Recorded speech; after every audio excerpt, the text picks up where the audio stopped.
अच्छा सोचिए, आप गाड़ी चला रहे हैं सड़क पर और एकदम से कोई हादसा हो जाता है। हाँ, या फिर घर पे कोई मेडिकल इमरजेंसी। बिल्कुल। या बिजनेस में सोचिए, दुकान में आग लग जाए। ये सब ऐसी चीजें हैं ना जो कभी भी हो सकती हैं। सही बात है। और फिर आता है बड़ा फाइनेंशियल झटका। वही तो सवाल ये है कि ऐसे अचानक होने वाले नुकसान से मतलब कैसे निपटें। और यहीं पर जनरल इंश्योरेंस, या जिसे हम सामान्य बीमा कहते हैं, वो काम आता है। तो आज हम इसी जनरल इंश्योरेंस की दुनिया को थोड़ा समझने की कोशिश करेंगे।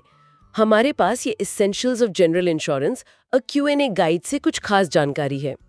हम सिर्फ ये नहीं देखेंगे कि परिभाषा क्या है, बल्कि ये समझने की कोशिश करेंगे कि ये असल में काम कैसे करता है। हाँ, प्रैक्टिकली कैसे। इसके जो अलग अलग टाइप हैं वो हमारी लाइफ के किन हिस्सों को सेव करते हैं, और हाँ, ये लाइफ इंश्योरेंस से अलग कैसे है। बिल्कुल। तो इस चर्चा का मकसद यही है कि जनरल इंश्योरेंस की जो बेसिक बातें ना वो आसान हो जाए। बिल्कुल।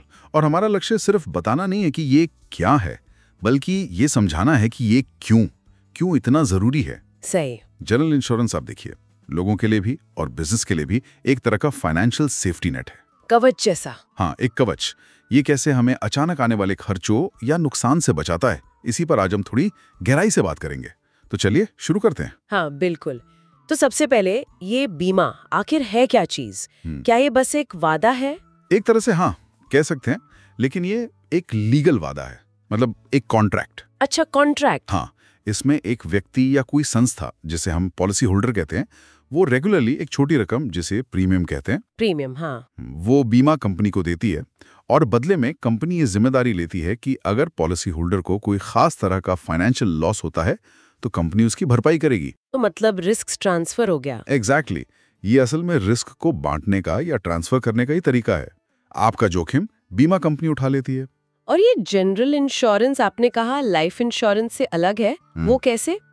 देखिए, बीमा की दुनिया में ना मोटे तौर पे दो हिस्से हैं। एक तो जीवन बीमा, जो किसी व्यक्ति की लाइफ से जुड़े रिस्क जैसे डेथ उसको कवर करता है। और दूसरा है जनरल इंश्योरेंस।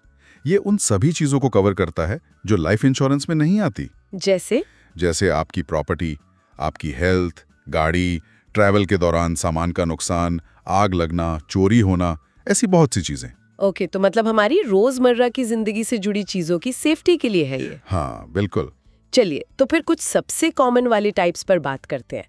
शुरुआत मोटर व्हीकल इंश्योरेंस से करें, वो शायद सबसे ज्यादा दिखता है सड़कों पर। हाँ बिल्कुल, और भारत में तो ये कंपलसरी भी है, कम से कम एक हिस्सा तो। हाँ, मोटर इंश्योरेंस में ना मेनली दो तरह की प्रोटेक्शन मिलती है।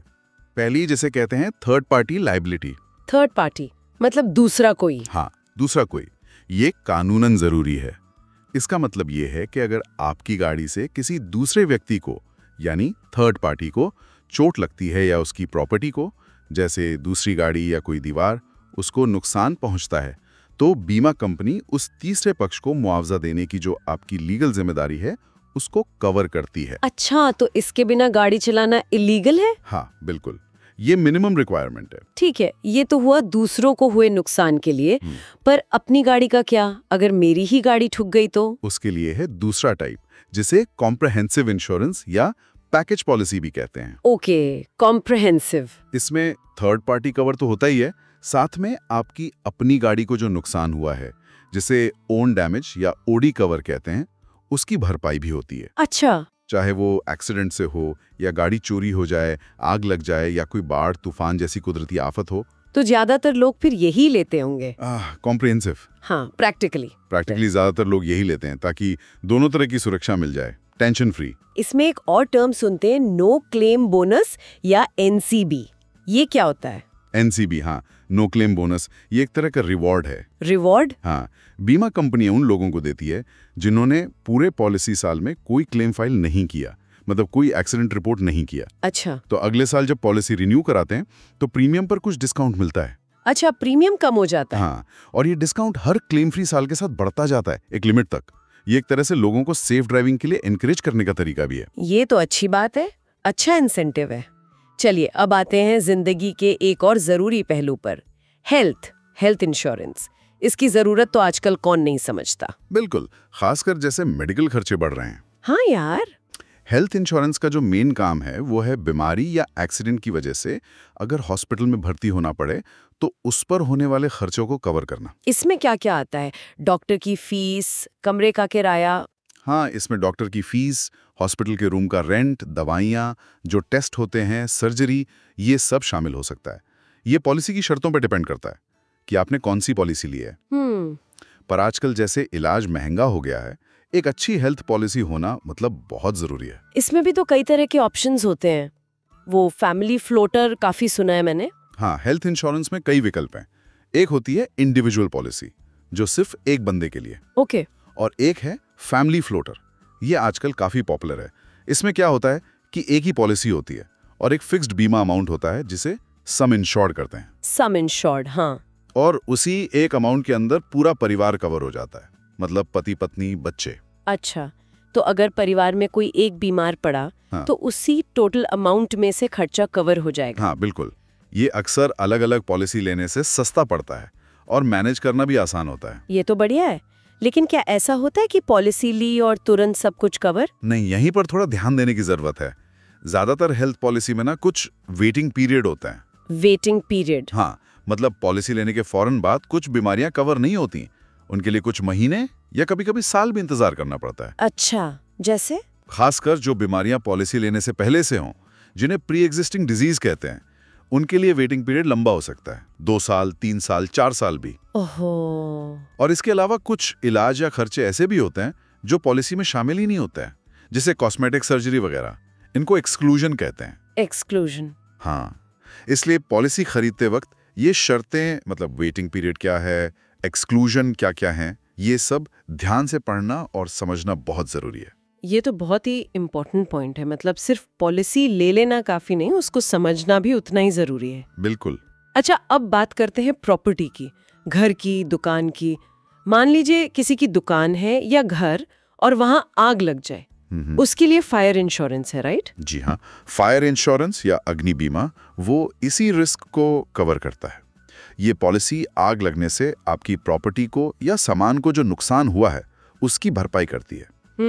लेकिन इसमें भी कुछ पॉइंट्स हैं। पहला, नुकसान सीधे आग की वजह से ही होना चाहिए। ओके। दूसरा, नुकसान की भरपाई पॉलिसी में जो लिमिट तय है, यानी सम इंश्योर्ड, उससे ज्यादा नहीं होगी। और क्या इसमें भी अलग अलग जरूरत के हिसाब से ऑप्शंस होते हैं? हाँ, फायर इंश्योरेंस भी जरूरत के हिसाब से कस्टमाइज किया जा सकता है। कुछ पॉलिसीज सिर्फ एक स्पेसिफिक प्रॉपर्टी के लिए होती हैं, कुछ में एक पहले से तय वैल्यू मिल जाती है नुकसान पर, कुछ में आग के साथ साथ दंगे, हड़ताल, तूफान जैसे दूसरे खतरे भी शामिल हो सकते हैं। वो कॉम्प्रहेंसिव टाइप की होती हैं। Standard fire and special perils policy कहते हैं शायद उसको। हाँ बिल्कुल, standard fire and special perils policy.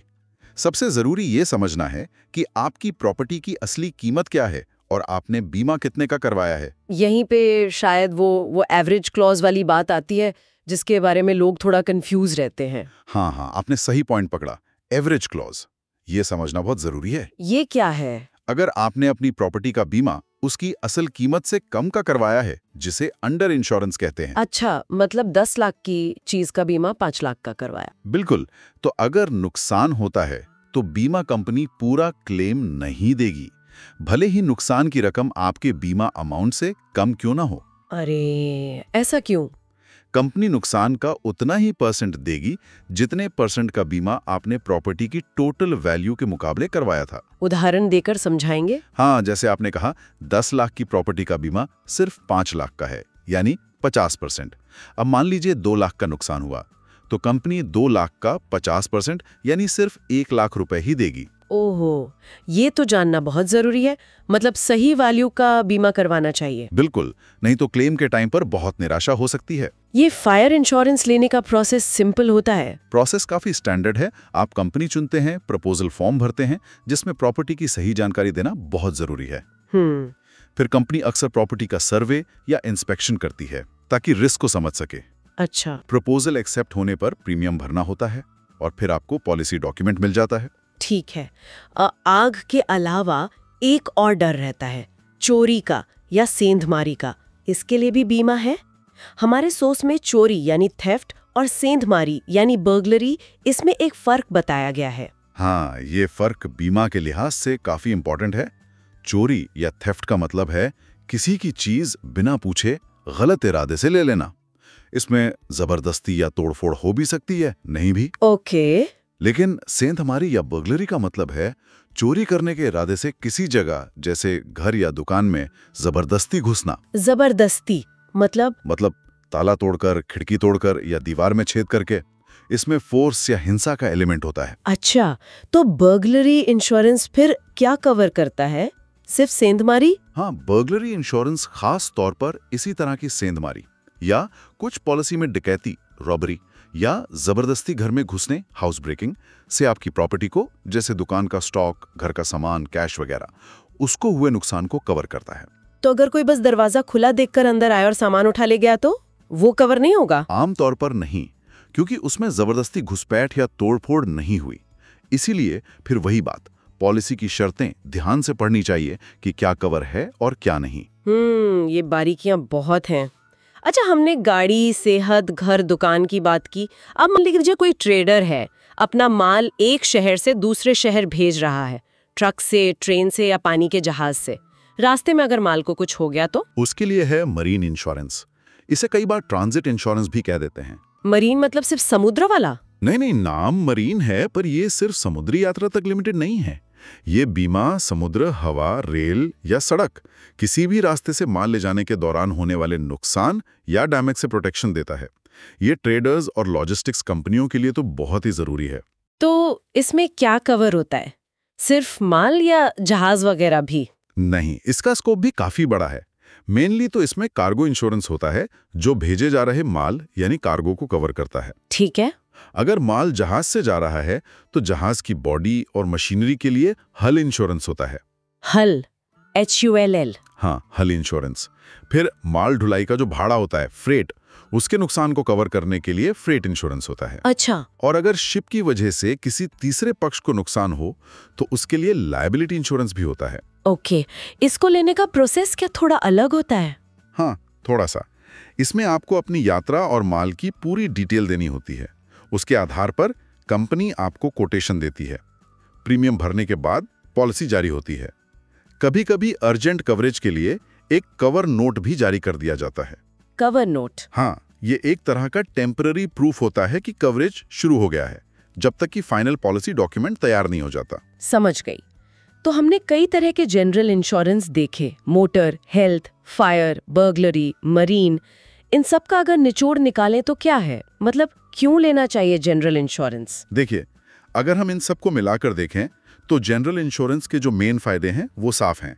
पहला और सबसे बड़ा फायदा है फाइनेंशियल सिक्योरिटी, पैसों की सुरक्षा। हाँ, ये हमें अचानक आने वाली घटनाओं जैसे एक्सीडेंट, बीमारी, आग, चोरी, इनसे होने वाले बड़े फाइनेंशियल लॉस से बचाता है। दूसरा, इससे मिलती है मानसिक शांति, पीस ऑफ माइंड। वो तो है। जब पता हो कि मुश्किल टाइम में फाइनेंशियल सपोर्ट के लिए एक बैकअप है तो इंसान हो या बिजनेस, वो ज्यादा टेंशन फ्री होकर अपने काम पर फोकस कर सकता है। और तीसरा, ये बिजनेस या प्रॉपर्टी की कॉन्टिन्यूटी बनाए रखने में मदद करता है। सोचिए, किसी दुकान में आग लग गई, अगर बीमा है तो क्लेम मिलने से उसे दोबारा शुरू करने में मदद मिलेगी, बिजनेस बंद नहीं होगा। सही बात है।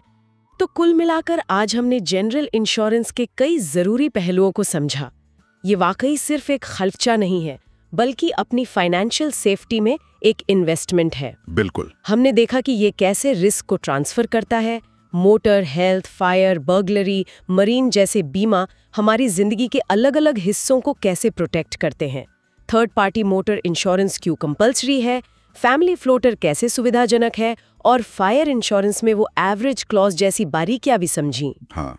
और इस पूरी बातचीत से ना एक विचार और आता है मन में। हमने बात की कि बीमा नुकसान की भरपाई करके सुरक्षा देता है, वो तो ठीक है।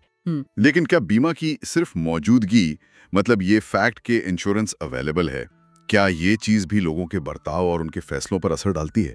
मतलब कैसे? मतलब क्या ये जानते हुए कि रिस्क कवर हो सकता है, लोग ज्यादा कॉन्फिडेंस के साथ नए कदम उठाते हैं, जैसे कोई नया बिजनेस शुरू करना या गाड़ी खरीदना या कोई बड़ा इन्वेस्टमेंट करना? हाँ, शायद क्योंकि पता है कि अगर कुछ गड़बड़ हुई तो एक सेफ्टी नेट है। एग्जैक्टली।